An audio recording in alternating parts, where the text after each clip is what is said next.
How do you cope with beauty standards, to critics, to looks? My goodness. I'm not gonna. It's okay. It's okay. I know personally for me, the body that you've been comparing my current body to was the unhealthiest version of my body. Ariana Grande is finally catching a break from all that studio pressure. The execs have been pushing hard to keep the spotlight on her new movie, not on the mess surrounding her personal life. Between the non-stop breakup rumors with Ethan Slater and the drama with his ex-wife Lily J, things have been spinning out of control. And now, fans are buzzing with fresh worries about Ariana's health and even tension with the lead actress on set. The making of Wicked Part 2 has been straight up chaos. Nothing short of a whirlwind. Cameras rolling, whispers spreading, emotions running high. It's been wild. So Ariana decided to take control of the narrative herself. She responded to all the talk about her well-being by resharing a heartfelt video clip from last year. In it, she gets real about how society has gotten way too comfortable judging people's bodies and speculating about what's happening behind closed doors. She reminds everyone that this constant body talk and gossiping about someone's health isn't cool. It's actually harmful. On her Instagram story, she wrote that she was resharing this as a loving reminder to all. That message hit deep. She even gave a shout out to the interviewer who originally had that conversation with her, saying that the woman made her feel safe enough to open up about how all this pressure really affects her. How do you cope with beauty standards, to critics, to looks? My goodness. I'm not gonna. It's okay. It's okay. You know, I've been a specimen in a petri dish really since I was 16 or 17, you know, so I have heard it all. I've heard every version of it, of what's wrong with me, and then you fix it, and then it's wrong for different reasons. From what you're wearing, to your body, to your face, to your everything, there's a comfortability that we shouldn't have at all. Commenting on others' looks, appearance, what they think is going on behind the scenes, or health. Even if you go to Thanksgiving dinner and someone's granny says, oh my God, you look skinnier, what happened? Or you look heavier, what happened? It's like, that is something that is uncomfortable and horrible. Can you tell I needed that today? Ariana has always kept it real about her struggles, and she didn't hold back this time either. In one TikTok, she opened up saying, I was on a lot of antidepressants, drinking while on them, eating poorly, and at the lowest point of my life. When I looked the way you considered healthy, I was actually not healthy at all. That statement shook people because it revealed that the version of Ariana the world once praised for looking good was actually the most broken she had ever been. So when fans remember that older image of her, they're now realizing that it wasn't a glow. It was pain hiding behind a smile. I know personally for me, the body that you've been comparing my current body to was the unhealthiest version of my body. I was on a lot of antidepressants and drinking on them and eating poorly, and at the lowest point of my life when I looked the way you consider my healthy, but that in fact wasn't my healthy. And I know I shouldn't have to explain that, but I do feel like maybe having an openness and some sort of vulnerability here will be something like good might come from it. I don't know. She was on pills, drinking, skipping meals, and pushing through just to survive. These days, Ariana's made some big lifestyle changes. She's been fully vegan since 2013, about 12 years now. Maybe that clean lifestyle has played a huge role in her transformation, both inside and out. Though, let's be real, being vegan doesn't automatically mean eating healthy. You can still live off fries, pasta, donuts, and all the junk that's technically plant-based. Maybe that's what she meant by eating badly back then. In the comment sections, fans are split. One person wrote, people are concerned, not cruel. But another one wasn't so kind, saying, emancipated, sickly, pale, gaunt.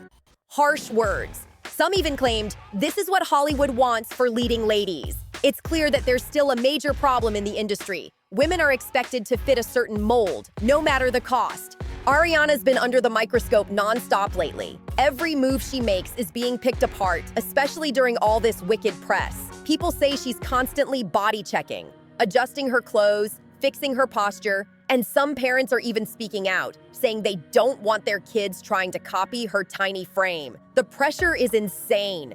While scrolling through the comments, one name kept popping up, Karen Carpenter.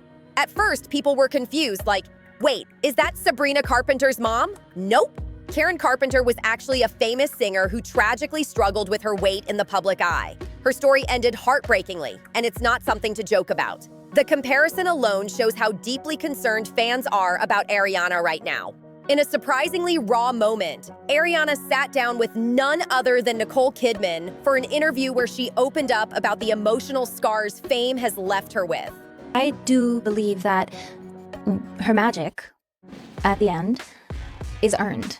I think in this film, she's actually propelled into having a higher consciousness, into not just sort of sitting with this fake facade, this leadership that she thought, she knows as soon as she gets it, even though there's a part of her that enjoys the perks and the certain thing, there's that part of her is alive and well, but there's an unsettled piece of her that is suffering, and that's very real. So I think as each sort of traumatic event takes place over the course of this film, it's like it's propelling her true goodness. She admitted, "I've been taking baby steps toward healing my relationship with music and touring, which completely tracks after everything she's been through, especially the trauma from the Manchester bombing. That moment changed her forever." She also added, "I think my time with Glinda and with acting really helped me build the strength to be able to do that. I can't express how grateful I am. I think I just held on to some traumas before, and I feel those dissipating." That's powerful. Fans joke that Ariana has literally become Glinda, but there's truth to it. Even in how she talks about the character, it's like she's describing herself in third person. It's eerie, but also kind of beautiful. Ariana's diving headfirst into her acting era, and in a way, it's like coming full circle. Acting has always been her foundation, going all the way back to her Nickelodeon days. Remember Victorious and Sam and Cat? Yeah, that's where it all started for her. Those early years were filled with chaos behind the scenes, especially with all the whispers about the environment under Dan Schneider. The real Ariana Grande, the one with abandonment wounds, a string of chaotic relationships, and identity fragmentation. The girl with child star trauma that really explains everything she does as an adult. Is what happens when you strip everything away is you have a little girl who never formed a proper identity. You're left with a child star who learned to survive by shape-shifting. A girl who built her entire personality over what got her the most approval. A performer who never developed a stable identity, and she's been paying the price for it ever since. Being a child star is a type of trauma. They never develop a proper sense of identity, clinging on to a sense of control. And that is a big one that we see with Ariana. If I could come up with two pathologies that really encompass Ariana Grande, it would be control and fawning behavior. Really what I see from these child stars is that they never had protected developmental stages where identity forms naturally. And that really mirrors trauma. We see that with children who have significant trauma, whether that be big T trauma or little t trauma. And psychology calls this identity diffusion. And you really see this with people who didn't get to explore who they were privately. It's no wonder Ariana's growth into adulthood came with some serious adjustment. She opened up about that transition from child star to global pop icon, saying that when her pop career exploded, it was a tricky adjustment period. She added, "I hope this doesn't sound ungrateful, but it's just a big adjustment when your life changes in a very drastic way." That hit deep. Fame came fast, and it came heavy. Nicole Kidman, who also shot to stardom young, totally understood. She told Ariana, "When you're very young and then suddenly you're put into this fishbowl and everything is dissected, it starts to get very difficult. You overthink it, then you get scared, then you get hurt, then you go, now I don't want to go out." That kind of honesty between two big stars was powerful to see. It's honestly beautiful to witness Ariana's healing era.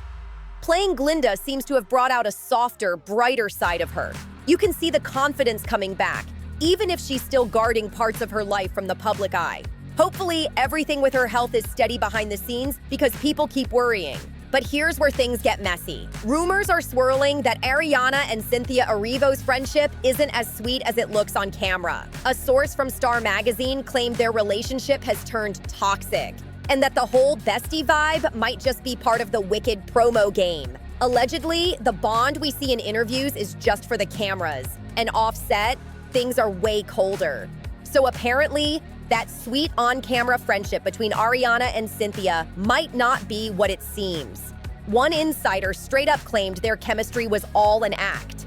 The source even said things got so bad during filming that the tension between them became toxic and hostile, to the point where production had to bring in a mediator to keep things civil. That's wild, and if true, it totally changes how we see those cheerful interviews and behind-the-scenes clips. But then, of course, other insiders are telling a completely different story. According to what the Daily Mail reported, Cynthia is actually super protective of Ariana, almost like the big sister she never had. They said Cynthia worships the ground she walks on, and that the two bonded deeply, building a connection filled with trust and mutual love. So now we've got two sides battling it out, one painting them as enemies, the other as inseparable besties. Honestly, the real truth might only reveal itself after Wicked officially wraps. Will we still see them hanging out, grabbing dinner, or showing up to events together once the promo tour is done? Hollywood friendships can be tricky. Once the cameras stop rolling, a lot of those tight relationships quietly fade away. Still, imagine if they actually stayed close. Ariana and Cynthia hosting an award show together would be pure gold. The energy, the vocals, the drama, it would be unforgettable. Both of them have been emotional from day one, crying through interviews and sharing heartfelt moments on set. You both disappeared in your roles. I did not see Ariana, I did not see Cynthia. I saw Glinda and I saw Elphaba on screen. You were remarkable. Thank you. And a lot of that comes from the physicality, the eye movements. Love you. And I thank you. Oh, Cynthia, I'm gonna cry my glitter off. I'm gonna go blind from glitter. No, you both have to stop. It was Jesus. the highlight of my life. It was one of the first things I really worked on when landing in London. I had never danced that much, and it was some of the most fun I'd ever had, and I really wanted to. And Now that filming's over, Ariana said she plans to pull back from work a bit and focus on herself. And honestly, she deserves that peace after everything. Ariana's gearing up for what's being called a mini tour next summer. But calling those tickets exclusive is an understatement. Fans online are losing their minds trying to snag seats. The Arianators are literally going head-to-head on resale sites, turning the fandom into a full-on battleground. It's wild to see how intense it's gotten out there. But here's where things take a turn. This tour feels different. Some people are convinced this could be Ariana's farewell tour, like the last one ever. The word going around is that she's ready to step back from music completely and focus on her acting career full-time. I'm not going to come on here and spread misogyny. I'm not going to come on here and question her health. However, I just find it concerning that they spent $400 million on a movie starring her. And at no point did they say, your skeleton is distracting us. She's been in my top 5 artists since I was 12. I will defend her till the day I die. I feel very paternal over this woman. I love her to death. I really do. Having following her as a teen and knowing what we do know about her personal life, I'm sure there is a completely valid reason as to what's going on. Does she owe an explanation? Never. No woman does. However, did no one stop and say, girl, we can see your skeleton? The entire movie, you can see like her jowls. You can see her face caving in. We're beyond a point of nitpicking and saying, oh, she could do this, oh, she could do that. Like, the entire 2 hours and 2 minutes that I was watching Wicked, I was literally just concerned about her. And honestly, who could blame her? She's stepping into a new chapter. And with Wicked being such a massive production, a $400 million film no less, it's a bold move toward Hollywood royalty. Now, some fans online are saying the second Wicked movie didn't hit quite as hard as the first one.